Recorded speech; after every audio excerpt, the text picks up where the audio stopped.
स्वागत है आप सभी का आपकी YouTube चैनल धीरज विश्वास स्टूडियो में। आज हम बात करते हैं कि किसी भी देश की अर्थव्यवस्था को किस तरीके से सुधारा जा सकता है और किसी विकासशील देश को किस तरह से विकसित किया जा सकता है, उसको विकसित देश की श्रेणी में लाया जा सकता है। उसकी सभी समस्याओं में बात करेंगे और उन टॉपिक्स पर बात करेंगे कि किसी देश को किस तरीके से उच्च स्तर पर पहुंचाया जा सकता है। तो जो हमारा पहला टॉपिक है वो है प्रति व्यक्ति आय का उच्च स्तर।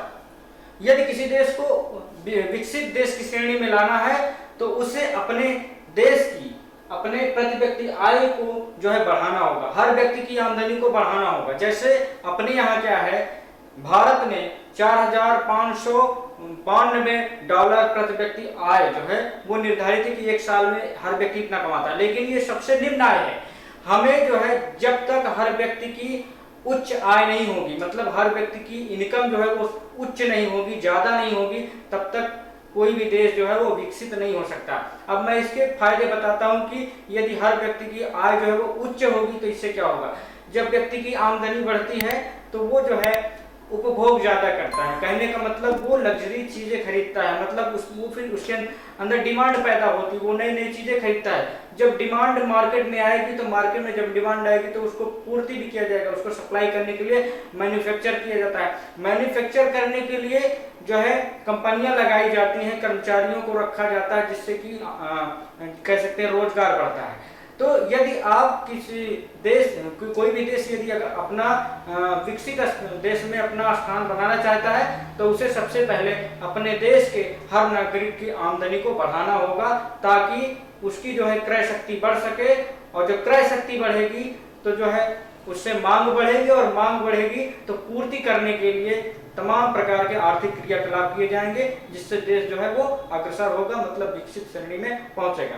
दूसरा टॉपिक है व्यवसायिक ढांचा। हमारे यहाँ का जो व्यवसायिक ढांचा है वो जो है कहने का मतलब वो कृषि से ज्यादा रिलेटेड है। जिस देश में कृषि को मूलभूत उद्योग कहा जाता है, जिस देश में कृषि की जीडीपी में योगदान ज्यादा रहेगा, वो देश जो है विकासशील रहेगा या अविकसित देश रहेगा। जिस देश का योगदान उद्योग क्षेत्र में और सेवा क्षेत्र में ज्यादा रहेगा, वो देश जो है विकसित होगा। तो कहने का मतलब हमारे देश की अभी भी 48% जनसंख्या जो कि कार्यकारी जनसंख्या है, उसका 48% जनसंख्या अभी भी खेती पर ही डिपेंड है। और खेती जो है एक प्रकार से फायदे का सौदा नहीं है, घाटे का सौदा है। खेती की आय जो होती है वो बहुत निम्न होती है, इसलिए इसको डिप्रेस्ड इंडस्ट्री बोला गया है खेती को। मतलब जब हम खेती से आमदनी को कम करें, कहने का मतलब जब हम सेवा क्षेत्र में जाएंगे, सेवा क्षेत्र का योगदान ज्यादा बढ़ाएंगे, उद्योग क्षेत्र में जाएंगे, मतलब जीडीपी में जैसे जैसे सेवा क्षेत्र का योगदान बढ़ता जाएगा और उद्योग क्षेत्र का योगदान बढ़ता जाएगा, मैन्युफैक्चरिंग बढ़ता जाएगा, और कृषि क्षेत्र का योगदान जितना ज्यादा कम होता जाएगा उतना ज्यादा वो देश जो है वो विकास की ओर अग्रसर होगा। कहने का मतलब हमें मैन्युफैक्चरिंग पर और सेवा क्षेत्र पर ज्यादा ध्यान देना चाहिए, जिससे देश विकसित हो सकता है, हो जाएगा। तीसरा है रोजगार। तीसरा जो सबसे बड़ी समस्या है किसी भी देश की, अविकसित देश की या विकासशील देश की, वो ये है कि वहां पर हर व्यक्ति को रोजगार नहीं मिल पाता है। यदि उस देश को विकसित करना है तो सबसे पहले उस देश के कार्यकारी जनसंख्या को, जो कार्य करने में सक्षम है, उसको रोजगार देना होगा। जब उस व्यक्ति की रोजगार बढ़ेगी, उसको रोजगार मिलेगा तो उसकी आमदनी बढ़ेगी, और जब आमदनी बढ़ेगी तो डिमांड बढ़ेगी, तो सप्लाई करने के लिए आर्थिक क्रियाकलाप करना पड़ेगा, जिससे देश का आय बढ़ेगा और वो देश जो है अग्रसर होगा, विकसित होगा। चौथा है उच्च स्तरीय मानव पूंजी। उच्च स्तरीय मानव पूंजी का मतलब होता है किसी भी देश में जो विकसित देश हैं उनका जो कार्यकारी जनसंख्या होगी, जो कार्यशील जनसंख्या है, जो कर्मचारी वर्ग है, उनमें जो है कुशल क्षमता है। कहने का मतलब वो टेक्निकल नॉलेज रखते हैं, वो स्किल्ड लेबर है। जिस देश के लेबर, श्रमिक, कार्यकारी जनसंख्या वो कुशल होगी, कुशल कार्यों में लगी होगी, उस देश की आय जो है ज्यादा होगी, वो देश विकसित होगा। लेकिन हमारे देश में क्या है, अकुशल लोगों की संख्या ज्यादा है, अकुशल कर्मचारियों की संख्या ज्यादा है, जिसकी वजह से उनकी आमदनी कम है और जिसकी वजह से देश विकसित नहीं है, आमदनी कम है, तो देश विकसित नहीं होगा, क्योंकि वहाँ पे उसकी आमदनी कम है तो डिमांड नहीं कर पाएगा, सप्लाई नहीं बढ़ पाएगी। तो इस तरीके से उस देश की पूंजी, मानव पूंजी की, उसका जो उच्च स्तरीय पूंजी को बढ़ाना होगा। चौथा है पूंजी की उपलब्धता। जैसे मान लीजिए हमारे पास पूंजी नहीं है तो हम कोई बिजनेस नहीं कर सकते, जब बिजनेस नहीं करेंगे तो हम गरीब का गरीब बन जाएंगे। उसी तरीके के किसी भी देश को विकसित होने के लिए उसके पास पूंजी की उपलब्धता होनी चाहिए। मतलब तमाम तरह के फैक्ट्री, उद्योग धंधे स्थापित करने के लिए, इंफ्रास्ट्रक्चर तैयार करने के लिए, रोड ट्रांसपोर्ट सब तैयार करने के लिए उसके पास पूंजी होना चाहिए। तो इसलिए किसी भी देश को यदि विकसित होना है तो उसके पास पूंजी की उपलब्धता बहुत जरूरी है। इसीलिए सरकार देखते होंगे कि वो एफडीआई पर ध्यान देती है। एफडीआई का मतलब होता है विदेश से लोग आते हैं, भारत में पैसा इन्वेस्ट करते हैं, कंपनी लगाते हैं। जैसे सैमसंग की फैक्ट्रीज हैं, तमाम विदेशी कंपनियां। मेक इन इंडिया जो प्रोजेक्ट भारत सरकार का है वो यही है कि विदेशी कंपनियां जो है भारत में फैक्ट्री लगाएं, यहाँ पे पूंजी लगाएं, ज़्यादा से ज़्यादा रोजगार पैदा हो और भारत जो है वो विकसित अर्थव्यवस्था की ओर बढ़े। तो ये है पूंजी की उपलब्धता। छठा है परिसंपत्तियों का समान वितरण। परिसंपत्तियों का मतलब होता है जो प्रॉपर्टीज हैं, जो पूंजी है, उसका समान वितरण इंडिया में नहीं है। किसी भी देश को कोई भी देश तभी विकसित हो सकता है जब उसके हर व्यक्ति में पूंजी का समान वितरण हो। हम देखते हैं कि जो गांव एरिया है, रूरल एरियाज हैं, वहां पे हर व्यक्ति के पास उतनी पूंजी नहीं है जितना शहरों में रहने वालों के पास है।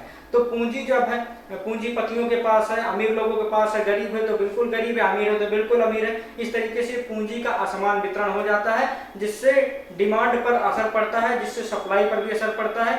यदि गांव के लोगों के पास पूंजी नहीं होगी तो वो फैक्ट्री नहीं लगा सकेंगे, कोई काम धंधा नहीं स्टार्ट कर सकेंगे।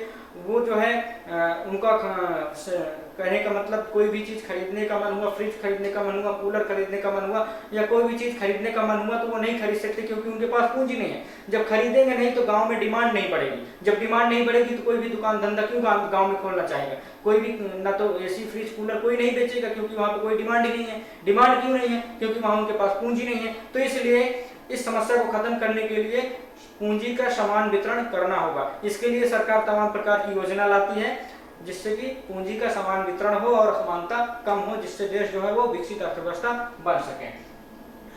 सातवां है उच्च जीवन स्तर। उच्च जीवन स्तर, किसी भी विकसित देश के नागरिकों का जीवन जो होता है वो उच्च होता है, उनका लाइफस्टाइल उच्च होता है, उनको पर्याप्त पोषक तत्व वाले भोजन मिलते हैं, उनका कपड़ा, उनके जो कपड़े होते हैं, जो उनके लाइफ स्टाइल होती है वो भी हाई लेवल की होती है, मोटर कार्स होते हैं, अच्छा घर होता है।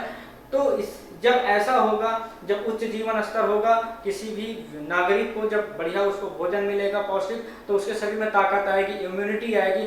वो जो है जब 6 घंटे काम करता है तो वो 10 घंटे काम करेगा, ज़्यादा काम करेगा, ज़्यादा कार्यशील, ज़्यादा प्रोडक्शन होगा। ज़्यादा प्रोडक्शन होगा तो उसको ज़्यादा निर्यात करेंगे, जिससे बाहर से भी आमदनी हमें प्राप्त होगी। तो इसलिए ये जो उच्च जीवन स्तर है ये बहुत जरूरी है। यदि हम उच्च जीवन स्तर को प्राप्त कर लें तो देश को विकसित अर्थव्यवस्था ले जाने में कोई समस्या नहीं होगी। नेक्स्ट है जनांकीय लक्षण। जनांकीय लक्षण का मतलब ये होता है कि जैसे कोई कार्यशील जनसंख्या है, हमारे देश में 15 से लेकर 60 साल तक के लोगों को कार्यशील जनसंख्या माना गया है। कहने का मतलब इतने वर्ग के लोग जो है वो कार्य करते हैं, मतलब कोई भी काम में लगे होते हैं। तो जब, और हम जानते हैं ये भी कि जो हमारी 15 से 60 वर्ष के बीच की जो जनसंख्या है उनमें से ज़्यादातर अनस्किल्ड हैं, उनके पास कोई हुनर वाला काम नहीं है, वो अकुशल लेबर हैं। जब अकुशल लेबर होते हैं तो उनकी आमदनी वैसे भी कम होती है। तो इस चीज़ को भी हमें सुधारना होगा। कहने का मतलब हमें जो है अपने देश की कार्यशील जनसंख्या को 15 से 60 वर्ष के बीच में जो है उनको अच्छे तरीके से कार्य की प्रशिक्षण देना होगा, स्किल्ड करना होगा, तभी जो है भारत विकसित अर्थव्यवस्था बन सकता है। नेक्स्ट है मांग पूर्ति। मांग पूर्ति का मतलब होता है डिमांड एंड सप्लाई। जब डिमांड एंड सप्लाई होगी, कहने का मतलब किसी चीज़ की मांग बढ़ेगी तो उसकी पूर्ति अपने आप कर दी जाएगी, या ऐसे भी कह सकते हैं कोई चीज़ की पूर्ति करेंगे तो मांग उसकी पैदा हो जाती है। ठीक है, जैसे कोई नया प्रोडक्ट हमें लॉन्च करना है, उसका कोई अभी कस्टमर नहीं है, लेकिन हमने उस प्रोडक्ट को तैयार कर दिया और मार्केट में उतार दिया तो उसकी डिमांड कुछ ना कुछ तो बढ़ेगी। ठीक है, और दूसरी चीज़, यदि किसी चीज़ की डिमांड बढ़ रही है तो उसकी सप्लाई बढ़ानी पड़ेगी, और सप्लाई बढ़ेगी तो उससे मैन्युफैक्चर ज़्यादा करना पड़ेगा, ज़्यादा निर्माण करना पड़ेगा। ज्यादा निर्माण के लिए ज्यादा कर्मचारी रखने पड़ेंगे, ज्यादा लोगों को रोजगार मिलेगा, ज्यादा लोगों का जीवन स्तर उच्च होगा। इस तरीके से डिमांड एंड सप्लाई को जिसने कंट्रोल कर लिया, जिसने अच्छे से मेंटेन कर लिया, उसकी अर्थव्यवस्था जो है वो विकसित अर्थव्यवस्था हो जाएगी। बाजार की पूर्णता नेक्स्ट है। बाजार की पूर्णता का मतलब होता है बाजार की उपलब्धता। जैसे हमारे पास गेहूं है, धान है या किसी चीज का हमने प्रोडक्शन किया, उत्पादन किया और उसको बेचने के लिए बाजार नहीं है। जब बाजार नहीं है तो हम अपना माल कहाँ बेचेंगे? नहीं बेचेंगे, हमारा माल हो जाएगा खराब। तो हमें इसके लिए अपने देश को, अर्थव्यवस्था को विकसित करने के लिए बाजार की उपलब्धता भी तय करनी होगी कि हर प्रोडक्शन के लिए, हर प्रोडक्ट के लिए बाजार उपलब्ध होना चाहिए। वो ऑनलाइन बाजार हो या कैसा भी हो, मतलब कम समय में वहां तक अपना माल पहुंचाया जा सके, जिससे जो है माल बर्बाद भी ना हो और उसका अच्छा दाम मिल सके। तो इन सारे टॉपिक्स को यदि हम फॉलो कर लें, कोई भी देश फॉलो कर ले, तो वो विकसित देश बनने में उसको समय नहीं लगेगा। और मुझे लगता है सरकार इन सब पे काम कर रही है। तो चलिए मिलते हैं अगले वीडियो में। लेकिन उसके पहले यदि आपने वीडियो को, चैनल को सब्सक्राइब नहीं किया तो प्लीज सब्सक्राइब कर लीजिए, बेल आइकन प्रेस कर लीजिए, वीडियो को अधिक से अधिक शेयर करें, लाइक करें, कमेंट्स करें और वीडियो को पूरा देखा करें। मिलते हैं अगले वीडियो में, तब तक के लिए जय हिंद।